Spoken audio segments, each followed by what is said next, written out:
saya minta dukungan seluruh MPR. Saya minta dukungan seluruh partai politik untuk mendukung ini demi rakyat kita, saudara-saudara sekalian. Dan saya beri peringatan, apakah ada orang-orang besar, orang-orang kuat, jenderal-jenderal dari manapun, tidak ada alasan kami akan bertindak atas nama rakyat. Dan sebagai sesama pimpinan partai, saya ingatkan anggota-anggota semua partai, cepat-cepat kalau ada terlibat, Anda jadi justice collaborator. Lembaga-lembaga formal, tanda petik ya, lambat atau tidak mau mendengar apa yang menjadi aspirasi kelompok bawah. Setahun ini, tanda petik, DPR malas. Yang perlu diperhatikan oleh anggota DPR RI adalah RUU perampasan aset harus segera disahkan. Sudah hampir puluhan tahun, dan beliau tadi disampaikan merespon sangat cepat sekali. Bantu saya, karena saya nggak bisa sendiri sebagai presiden. Harus ada DPR, partai politik. Tapi beliau berkeyakinan segera RUU perampasan aset ini sebagai pembuktian terbalik agar koruptor-koruptor itu jera dan dimiskinkan bisa disahkan segera. Sudah setuju, saya bilang. Nah, undang-undang perampasan aset ini kita selesaikan. Tetapi juga meskipun sudah ada komitmen begitu, DPR nggak mau mengesahkan sampai presiden kirim surat 2 kali bahwa kami minta undang-undang perampasan aset itu segera diselesaikan. Bapak Presiden sekarang itu dari 7 presiden sebelumnya, baru kali ini ada presiden yang berani menyinggung oligarki. Baru kan? Geger. Siapa yang sebenarnya ketakutan setengah mati sampai kepanikan saat RUU perampasan aset ini disahkan? Apakah para politisi kotor dan tikus berdasi sudah mulai mandi keringat dingin karena jalur bayangan mereka untuk menyelamatkan harta haram resmi ditutup rapat-rapat? Kali ini kita akan bongkar secara terang-terangan gebrakan mematikan Presiden Prabowo Subianto yang turun tangan langsung menekan pengesahan RUU perampasan aset tanpa kompromi. Kita kuliti habis-habisan alasan kenapa Senayan seolah terus mengulur waktu dan menjegal aturan sakti ini. Bukan cuman itu, kita bakal preteli secara tajam siapakah pihak yang paling panik saat harta haramnya akan disita sampai 7 turunan. Sinergi besi antara Presiden Prabowo, Jaksa Agung, hingga Menteri Keuangan kini sedang menghantam barikade para perampok uang rakyat di titik paling krusial. Menurut kalian, apakah para politisi Senayan bakal berani melawan balik kehendak rakyat atau mereka terpaksa menyerah pasrah daripada garasi dan rekening mereka disita habis? Tulis pendapat paling pedas kalian di kolom komentar sekarang juga. Jangan lupa klik subscribe dan aktifkan lonceng notifikasi biar kalian gak ketinggalan pembongkaran politik paling berani di negeri ini. Jangan menganggap negara ini bisa dipermainkan. Jangan menganggap NKRI bisa dibohongi. Jangan menganggap NKRI bisa ditipu. Untuk kesekian kali lagi di tempat yang bersejarah ini, atas nama rakyat Indonesia, saya memperingati semua unsur di semua lembaga, segera benah diri, segera bersihkan diri, karena negara akan bertindak. Negara kita kuat. Mereka-mereka yang tidak setia kepada negara akan kita singkirkan dengan tidak ragu-ragu, tanpa memandang bulu, tanpa melihat warga siapa, partai mana, suku mana yang tidak setia kepada negara, yang melanggar undang-undang, yang melanggar undang dasar, akan kita tindak. Saudara-saudara sekalian, semua penyelewengan, semua kebocoran harus berhenti. Semua pejabat yang tidak mampu melaksanakan tugas lebih baik mundur sebelum saya berhentikan. Saya percaya dan saya yakin pada saat sekarang ini, di mana bangsa Indonesia di tengah tantangan global, kita harus kuat. Kekuatan kita hanya bisa datang kalau kita kompak bersatu. Kita hanya bisa kuat kalau negara kita bersih dari penyelewengan, korupsi, manipulasi, dan penipuan. Langsung saja kita masuk ke pembahasan. Kenapa aturan yang paling ditakuti para koruptor di negeri ini terus-menerus ditahan di Senayan? Jawabannya cuma satu. Mereka ketakutan. RUU perampasan aset bukan sekedar pasal-pasal hukum biasa. Ini adalah eksekusi mati bagi kekayaan haram para perampok uang rakyat. Selama puluhan tahun, hukum di Indonesia itu ompong. Orang korupsi ratusan miliar, bahkan triliunan rupiah, cuma dipenjara beberapa tahun. Di dalam penjara, mereka bisa dapat fasilitas mewah, dan begitu keluar, mereka masih bisa hidup bergelimang harta 7 turunan. Hukum lama kita cuma menghukum fisiknya, tapi membiarkan uang hasil curiannya tetap aman di kantong keluarga dan kroni-kroni mereka. Ini bukan keadilan, ini pembodohan nasional. Melihat permainan kotor yang terus dibiarkan ini, Presiden Prabowo Subianto tak lagi pakai kompromi. Beliau langsung turun tangan mendobrak ketakutan dan kebiasaan lama para politisi Senayan. Prabowo menegaskan secara langsung dan tanpa basa-basi, kebocoran anggaran negara harus berhenti total, dan negara tidak boleh kalah oleh segelintir politisi atau pengusaha rakus. Prabowo menyenggol langsung lingkaran kekuasaan yang selama ini mengulur-ulur waktu. Beliau mengambil alih kendali dan mendesak agar RUU perampasan aset ini segera disahkan tanpa ada pasal yang dilemahkan sedikitpun. Kenapa langkah tegas Prabowo ini bikin banyak orang di DPR gemetar? Karena aturan baru ini membawa satu sistem yang paling maut untuk penjahat kerah putih, yaitu pembuktian terbalik. Masyarakat awam harus tahu apa itu pembuktian terbalik. Selama ini, kalau ada pejabat mendadak punya puluhan mobil mewah, rumah bak istana, dan simpanan di luar negeri, jaksa yang harus setengah mati membuktikan dari mana uang itu berasal. Kalau jaksa gagal membuktikan, harta itu tidak bisa disita. Celah inilah yang dipakai para koruptor selama puluhan tahun. Mereka pakai nama sopir, nama kerabat, nama perusahaan bodong, sampai rekening di luar negeri untuk menyembunyikan uangnya. Nah, di bawah RUU perampasan aset yang didorong Prabowo ini, aturannya dibalik 180 derajat. Kalau seorang pejabat atau siapapun punya harta melimpah yang tidak sesuai dengan gaji resminya, dia sendiri yang wajib membuktikan di depan hukum bahwa uang itu halal. Kalau dia tidak bisa membuktikan asal-usul kekayaannya secara sah, negara tidak perlu menunggu proses sidang yang bertahun-tahun. Negara berhak langsung menyita dan mengambil alih seluruh harta itu untuk dikembalikan ke kas negara. Prinsipnya sederhana, tidak bisa jelaskan asal-usul hartamu, berarti itu uang rakyat, dan hari ini juga kita ambil balik. Inilah alasan utama kenapa RUU ini terus diputar-putar di DPR. Mereka panik. Mereka sengaja mengulur waktu memakai alasan-alasan teknis yang dibuat-buat. Ada yang beralasan harus dikaji ulang. Ada yang bilang takut disalahgunakan untuk alat politik. Ada juga yang sok membela hak asasi manusia. Bicara hak asasi manusia untuk koruptor itu omong kosong.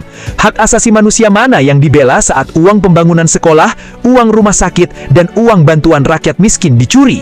Harta yang didapat dari mencuri tidak pernah punya hak perlindungan hukum. Politisi yang pura-pura ragu di Senayan sebenarnya cuma sedang melindungi diri mereka sendiri dan lingkaran mereka. Mereka tahu betul, kalau RUU perampasan aset ini diketuk sah, garasi-garasi mewah mereka akan kosong, rekening-rekening rahasia mereka akan diblokir, perusahaan-perusahaan bayangan mereka akan disita. Kiamat finansial akan langsung menghampiri siapa saja yang hidup dari memakan uang rakyat. Ketegasan Prabowo mendobrak barikade di Senayan didukung penuh oleh aksi nyata para pembantunya di kabinet. Jaksa Agung tidak lagi menunggu bola. Tim pelacak aset dibentuk dan langsung menyisir aset-aset bodong yang disembunyikan di berbagai tempat. Sementara itu, Menteri Keuangan Purbaya Sudisadewa mulai mengunci setiap pintu kebocoran APBN. Semua celah yang selama ini jadi bancakan oknum-oknum pejabat mulai ditutup rapat-rapat. Langkah Prabowo dan jajarannya ini sudah sangat jelas, mematikan jalur nafas para koruptor. Tapi pertanyaannya sekarang, apakah para wakil rakyat di DPR punya keberanian untuk mengikuti ketegasan Presiden, atau mereka tetap memilih menjadi benteng perlindungan bagi para perampok harta negara? Setiap hari yang terbuang karena penundaan di DPR adalah kesempatan emas bagi para penjahat untuk memindahkan uang curian mereka ke tempat yang lebih aman. Penundaan itu adalah bentuk pengkhianatan nyata terhadap rakyat. Uang ratusan triliunan yang dikorupsi itu bukan angka di atas kertas, itu adalah hak rakyat yang dirampas secara paksa.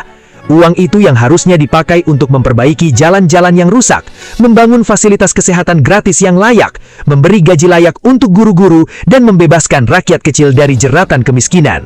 Selama RUU perampasan aset ini belum disahkan, selama itu pula kita membiarkan para pencuri menikmati hasil keringat rakyat tanpa rasa takut.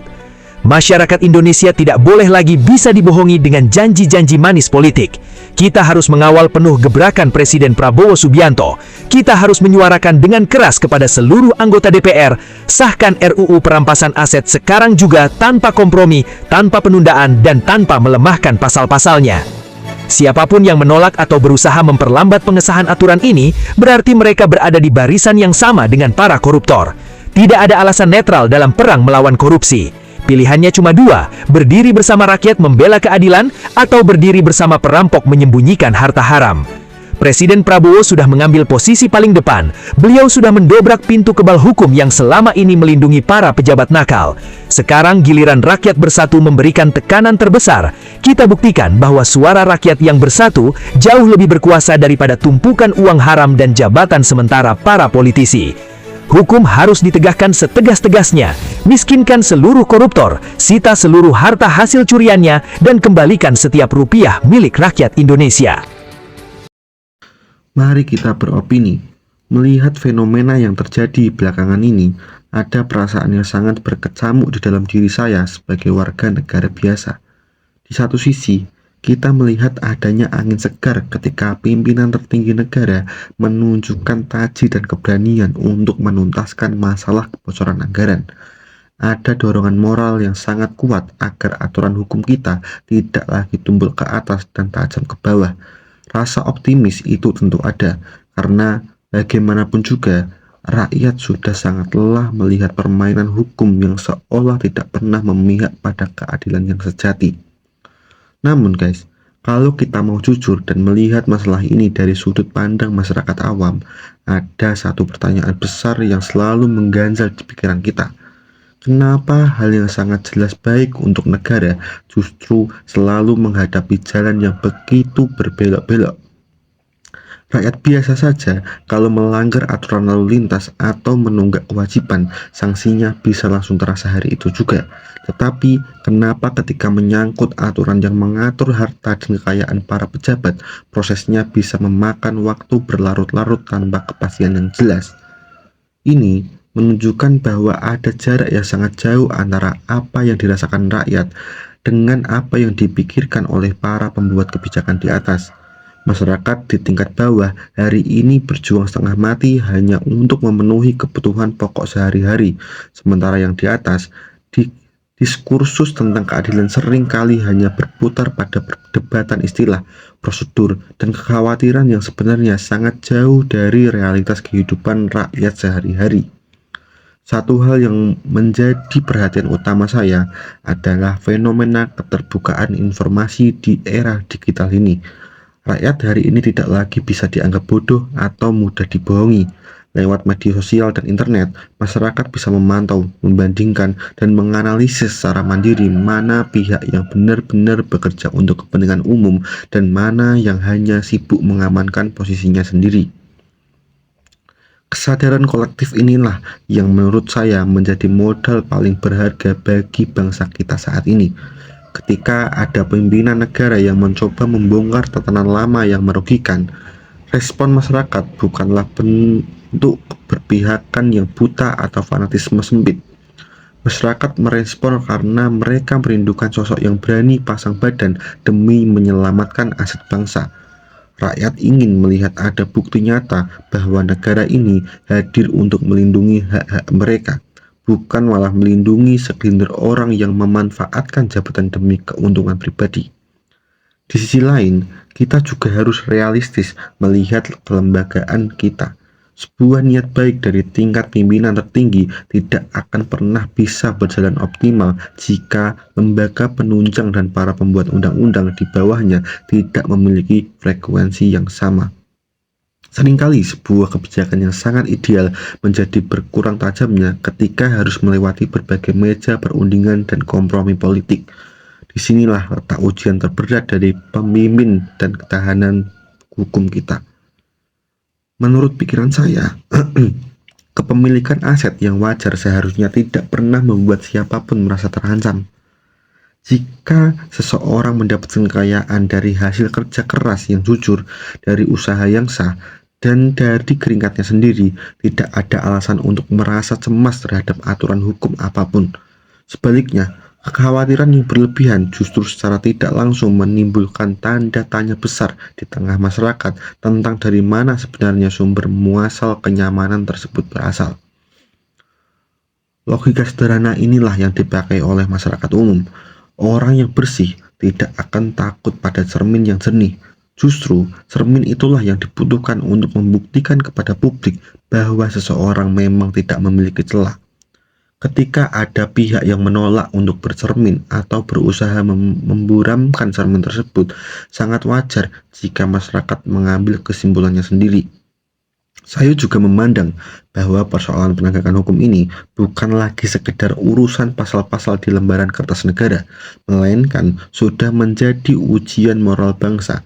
Bagaimana kita bisa mengajarkan nilai-nilai kejujuran, kerja keras, dan kedisiplinan kepada generasi muda kita jika di saat yang sama mereka menyaksikan bahwa jalan pintas yang merugikan negara justru tidak mendapatkan sanksi yang setimpal. Ini adalah beban moral yang sangat berat bagi masa depan anak cucu kita kelak. Penting juga untuk diingat bahwa keadilan tidak boleh dipandang sebagai alat untuk menakut-nakuti atau membalas dendam. Keadilan harus dimaknai sebagai upaya penataan ulang agar kehidupan berbangsa menjadi lebih sehat dan seimbang.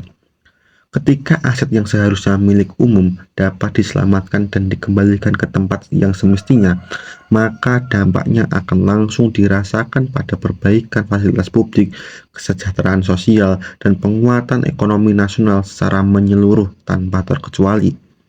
Sebagai rakyat, kita tentu tidak ingin terus-menerus terjebak dalam perdebatan politik yang tidak ada habisnya ini. Kita merindukan aksi nyata yang bisa memberi kepastian. Ketika ada langkah berani yang diambil untuk menata kembali sistem hukum kita, tugas kita sebagai warga negara adalah memberikan pengawalan yang kritis, rasional, dan berkelanjutan. Pengawalan ini penting agar niat mulia di awal tidak berbelok di tengah jalan atau justru dimanfaatkan oleh pihak-pihak lain untuk kepentingan yang berbeda. Saya percaya bahwa sebuah perubahan besar selalu membutuhkan pemantik yang kuat dan keberanian yang luar biasa dari seorang pemimpin. Namun, pemantik itu tidak akan pernah menjadi api perubahan yang bertahan lama tanpa adanya dukungan serta pengawasan yang konsisten dari masyarakat luas. Sinergi antara ketegasan pimpinan di atas dan ketelitian rakyat di bawah inilah yang akan menjadi penentu utama arah masa depan hukum di Indonesia. Proses yang sedang berjalan saat ini sejatinya adalah cermin dari pendewasaan politik bangsa kita. Kita diajak untuk belajar melihat mana hal yang substantif dan mana yang sekedar drama di permukaan. Semakin kita kritis dan bijak dalam menyikapi situasi ini, semakin sulit pula bagi pihak manapun untuk bermain-main dengan amanah dan kepercayaan yang telah diberikan oleh rakyat. Bicara soal komitmen mendobrak benteng hukum dan menyelamatkan aset negara, tentu muncul banyak pertanyaan besar di benak kita semua. Dalam sesi ini, kita akan membedah 3 pertanyaan krusial yang paling sering menjadi keraguan masyarakat awam terkait bagaimana sebenarnya strategi dan langkah nyata yang sedang diambil oleh pemerintah saat ini. Pertanyaan ini sangat wajar muncul. Pertanyaan pertama, sekarang kita baca pertanyaan pertama. Pertanyaan pertama, apakah langkah pemerintah saat ini benar-benar serius atau sekedar manuver politik pencitraan di awal masa jabatan saja? Pertanyaan ini sangat wajar muncul mengingat rakyat sudah terlalu sering diberi janji manis yang berakhir menguap begitu saja. Namun, jika kita bedah secara mendalam dari kacamata kebijakan, langkah yang diambil Prabowo kali ini memiliki pola yang sangat berbeda dibanding periode sebelumnya. Keseriusan pemerintah tidak hanya terlihat dari pernyataan verbal di mimbar-mimbar publik, melainkan dari tindakan mendobrak langsung ke akar sumbatan utama, yaitu mengunci celah kebocoran APBN dan menekan pusat pembuat undang-undang secara terbuka. Pemerintah sadar betul bahwa tanpa instrumen hukum yang tajam seperti RUU Perampasan Aset, semua narasi pemberantasan korupsi hanyalah omong kosong yang tidak punya taji. Langkah mendesak Senayan dan mengerahkan seluruh ekosistem penegakan hukum, mulai dari Kejaksaan hingga Kementerian Keuangan, menunjukkan adanya strategi pembuktian langsung di lapangan. Presiden tidak lagi bermain aman di area abu-abu, melainkan mengambil resiko politik yang cukup besar dengan menantang balik kenyamanan tatanan lama yang selama ini tak tersentuh sedikit pun. Bagi masyarakat awam, indikator paling mudah untuk menilai keseriusan ini adalah adanya integrasi kerja antar lembaga negara yang bergerak secara simultan dan tidak lagi berjalan sendiri-sendiri. Ketika pimpinan tertinggi negara sudah berani pasang badan dan menarik garis tengah bahwa negara tidak boleh kalah oleh siapapun tanpa terkecuali, maka instrumen di bawahnya akan terdorong untuk bekerja ekstra keras. Ini bukan lagi sekedar retorika politik di atas kertas, melainkan sebuah eksekusi strategi hukum yang sedang mempertaruhkan kredibilitas penuh dari pemerintah. Sekarang kita masuk pertanyaan kedua. Pertanyaan kedua, langkah konkret apa sih yang sedang disiapkan pemerintah untuk memastikan uang hasil perampasan aset benar-benar kembali ke rakyat dan tidak dikorupsi lagi? Nah, ini adalah kekhawatiran yang sangat mendasar. Buat apa harta disita kalau ujung-ujungnya hanya berpindah ke kantong oknum penegak hukum yang baru? Untuk menjawab tantangan besar ini, pemerintah telah dan sedang merancang sistem tata kelola aset yang jauh lebih transparan, akuntabel, dan terelektronisasi secara digital. Setiap barang sitaan, mulai dari uang tunai, rekening bank, tanah, hingga perusahaan, tidak lagi dikelola secara manual yang rawan penyelewengan, melainkan dicatat dalam satu basis data terpadu nasional.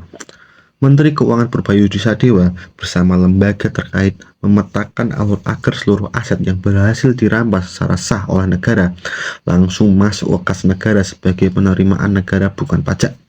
Dana ini kemudian dikunci penganggarannya secara khusus untuk program-program yang dampaknya langsung menyentuh masyarakat bawah, seperti pembangunan infrastruktur desa, fasilitas kesehatan gratis, perbaikan sekolah, hingga perkuatan jaring pengaman sosial.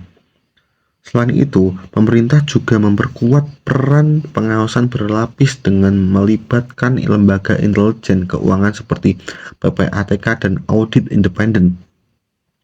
Sistem ini dirancang sedemikian rupa agar masyarakat dapat memantau secara terbuka berapa jumlah kekayaan haram yang berhasil dikembalikan dan kemana saja alokasi dana tersebut disalurkan.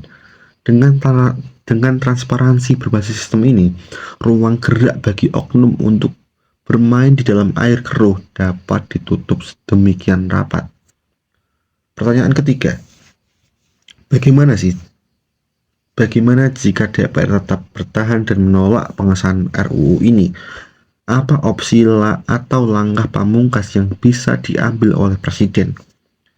Jika pihak Senayan terus-menerus memilih bertindak pasif dan mengulur waktu demi melindungi kepentingan kelompok tertentu, Presiden sebenarnya memiliki kewenangan konstitusional yang sangat kuat untuk mengambil langkah darurat. Salah satu opsi paling mematikan yang bisa dikeluarkan oleh kepala negara adalah menerbitkan peraturan pemerintah pengganti undang-undang atau Perpu perampasan aset. Perpu ini memiliki kekuatan hukum yang setara dengan undang-undang dan bisa langsung berlaku seketika tanpa perlu menunggu proses perdebatan yang panjang di DPR. Langkah penerbitan Perpu memang merupakan jalan terjal yang membutuhkan keberanian politik tingkat tinggi, karena Perpu tersebut nantinya tetap harus diuji dalam persidangan DPR berikutnya. Namun, jika situasi penegakan hukum dan kebocoran ekonomi negara sudah dikategorikan dalam kondisi kegentingan yang memaksa, maka penerbitan Perpu adalah senjata pamungkas paling sah yang bisa ditempuh oleh Presiden demi penyelamatan harta rakyat. Opsi lainnya adalah pemerintah terus mempersempit ruang gerak para pelaku kejahatan keuangan menggunakan regulasi eksistensi yang ada saat ini secara maksimal, sembari membangun dukungan publik yang masif.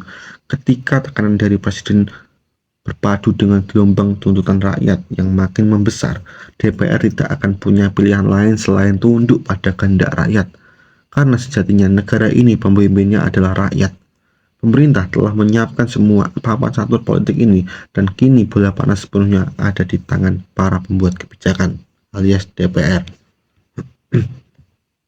Nah, di tengah semua dinamika politik dan pertarungan hukum yang sedang terjadi hari ini, ada satu hal yang paling mendasar harus kita sadari, bahwa sebagai warga negara, kekuatan terbesar sebuah bangsa bukanlah terletak pada tumpukan harta para pejabat atau janji manis para politisi, melainkan pada tingkat kesadaran dan kecerdasan rakyatnya. Sudah saatnya kita semua melek mata, melek informasi, dan tidak lagi menjadi penonton yang pasif di tanah air kita sendiri. Selama ini, pola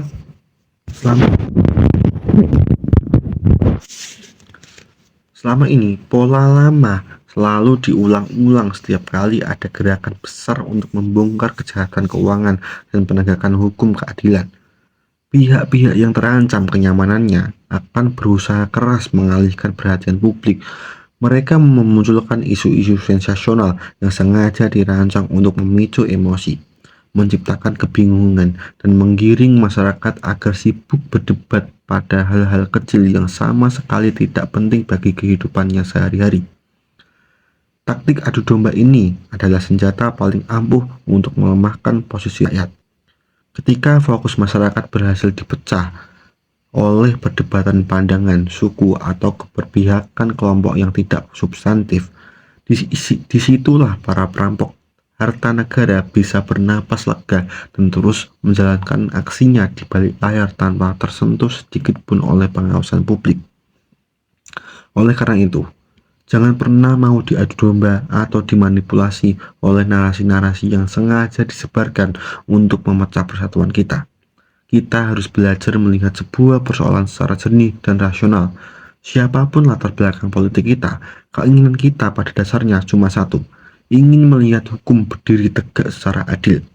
Uang negara dikelola dengan jujur dan hasilnya dikembalikan sepenuhnya untuk kesejahteraan rakyat Indonesia. Ketika kita memiliki pemahaman dan cara pandang yang sama tentang pentingnya penyelamatan aset bangsa, maka tidak ada satupun kekuatan politik atau kelompok berkepentingan yang sanggup meremehkan suara rakyat. Kesadaran kolektif inilah yang menjadi benteng pertahanan terbaik agar agenda pemberantasan korupsi dan pengesahan aturan hukum yang tegas tidak berbelok arah di tengah jalan.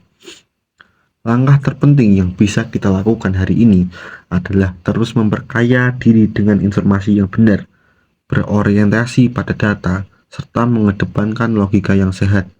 Jangan mudah menelan mentah-mentah potongan informasi yang belum terverifikasi atau sengaja dipotong untuk memicu amarah tanpa alasan yang jelas. Masyarakat yang semakin kritis dan berakal sehat adalah ancaman terbesar bagi siapa saja yang berniat curang. Mari kita kawal terus bersama setiap kebijakan publik dan pergerakan hukum di negeri ini dengan sikap yang teguh, santun, namun tidak pernah mau dibohongi. Ingatlah bahwa masa depan bangsa ini tidak ditentukan oleh segelintir orang di dalam ruang rapat tertutup, melainkan oleh jutaan rakyat yang bersatu dan berani memperjuangkan kebenaran demi kehidupan anak cucu kita kelak.